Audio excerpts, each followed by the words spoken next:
2-3 দিন আগে একটা মেয়ে সুনন্দা দত্ত বলে, উনি হচ্ছে মানে 28-29 বছর বয়স, আর্মি স্কুলে পড়ান। তো উনি ওই হিটকোর মোড় থেকে উনি বুক করেছেন, কসবা আরটি অফিসে উনি যাবেন। এবার উনি আমার গলা শুনে ১ম এ বুঝতে পারেননি। যাওয়ার পর বলছে, "হ্যান্ডশেক করবে একটু?" আমি বলছি যে, "হ্যাঁ, নিশ্চয়ই।" বলছে, "আসলে আমারও আজকে গাড়ির পরীক্ষা রয়েছে ৪ চাকা। তো এবার আমার মনে হচ্ছে আমি পাস করে যাবো।" আমি বললাম, "কেন?" তো বলছে, "না, আমার খুব ভালো লাগছে তুমি এরকম একজন এরকম কলকাতায় তো আমি আজ অব্দি কোনোদিনও এরকম হয়নি।" আমি বললাম, "না, এরকম আছে ২-৩ জন মানে এরকম আমারও দেখা।" কিন্তু নেই।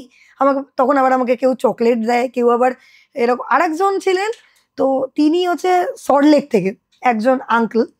উনি বলছে উনি জাস্ট ক্যানসেল করতে যাবেন। আর আমি তখন পৌঁছে গেছি। উনি বড়বাজার নামবেন। এবার উনি বলছেন, "আমি পুজো দিয়ে যাবো।" তো চালানো দেখে উনি আবার ওই পুজোতে একটা আম আর একটা ফ্রুটি পেয়েছেন। তো ফ্রুটিটা আমাকে দিয়ে বলছে, "এটা তোমার জন্য।" এবার বড়বাজারে যখন আমি নেমেছি আমি বলছি যে, "আঙ্কেল অসুবিধা নেই তো?"